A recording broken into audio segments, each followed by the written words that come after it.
नमस्कार, आप सभी का स्वागत करती हूँ चैनल पर। मैं त्यागिरा में हम देश प्रार्थना करती हूँ प्रभु से आप सभी परिजनों के संग स्वस्थ और सुरक्षित होंगे।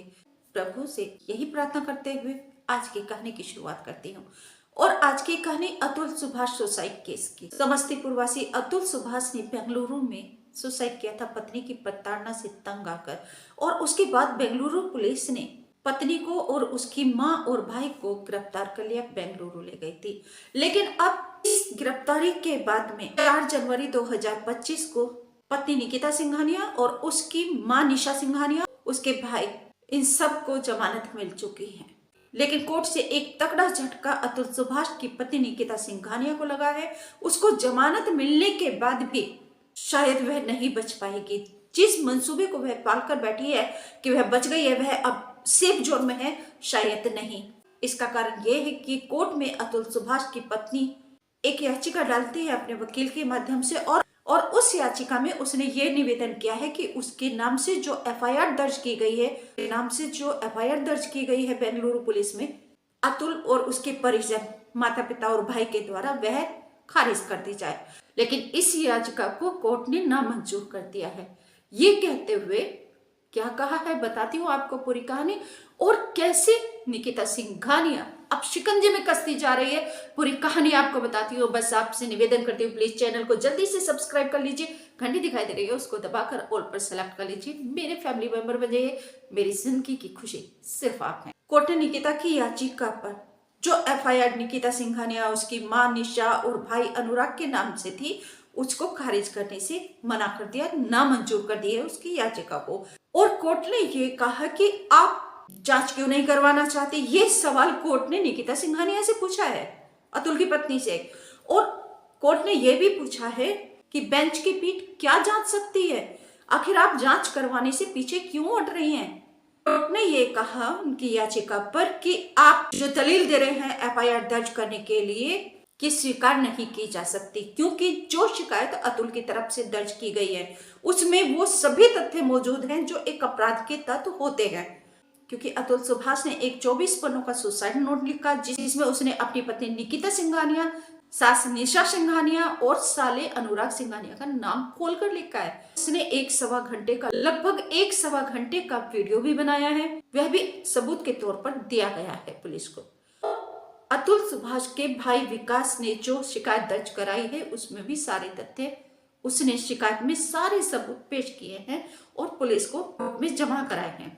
तो इसलिए ये बहुत बड़ा तगड़ा झटका है निकिता सिंघानिया के लिए कि उसके ऊपर शिकंजा कसा जाएगा, उसको सजा मिलेगी। क्योंकि जब कोर्ट ने निकिता सिंघानिया की याचिका को नामंजूर कर दिया और अतुल सुभाष की जो शिकायत पत्र था उसको सही बताया, सही ठहराया, तो इस पर निकिता सिंघानिया के वकील ने वहां पर अपनी बात रखी और उसने कहा कि निकिता सिंघानिया के जो पति है अतुल सुभाष, उन्होंने अपनी शिकायत में ऐसी कोई भी बात नहीं लिखी जिसमें निकिता या उसके भाई या उसकी माँ का इस प्रकार से जिक्र किया गया है कि उन लोगों ने, पत्नी, सास, साले ने अतुल सुभाष को उकसाया है सुसाइड करने के लिए, या अतुल सुभाष का कोई भी किसी भी प्रकार से उत्पीड़न किया गया है पत्नी निकिता, सास या साले के द्वारा।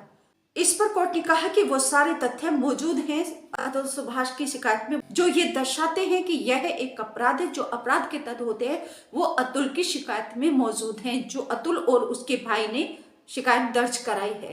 जो सबूत के आधार पर पेश किए गए हैं वह सारे सबूत ये साबित करते हैं कि यह एक अपराध है, आत्महत्या करने के लिए उकसाया है उसे।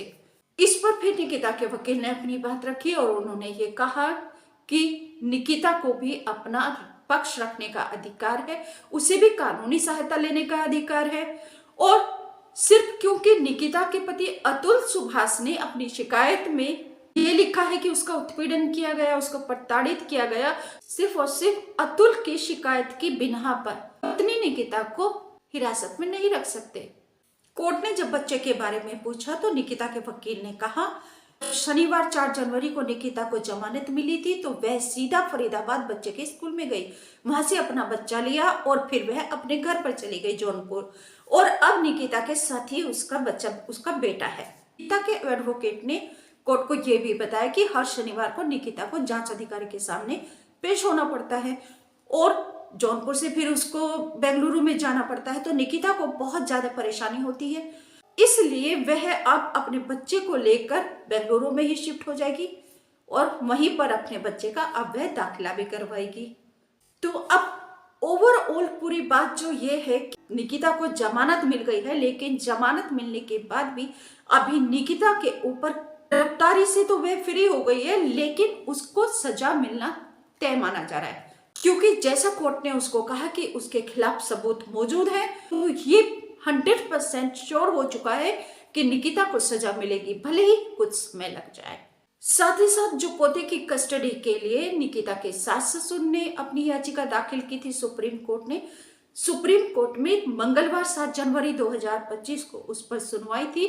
दादी अंजू देवी से सुप्रीम कोर्ट ने एक सवाल पूछा कि आप कब से अपने पोते के संपर्क में हैं। इस पर दादी अंजू देवी चुप रही। हालांकि सुप्रीम कोर्ट ने 21 जनवरी की डेट और अगली सुनवाई के लिए दी है, लेकिन उन्होंने इस केस में कोई इंटरेस्ट नहीं लिया।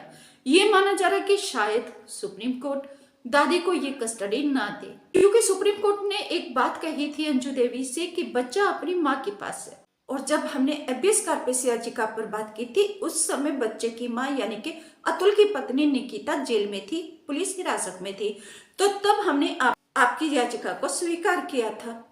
हालांकि सुप्रीम कोर्ट ने यूपी सरकार, हरियाणा सरकार और कर्नाटक सरकार से हलफनामा मांगा है। अब देखना यह है कि आगे बच्चे की कस्टडी किसको मिलती है, माँ को या दादी को।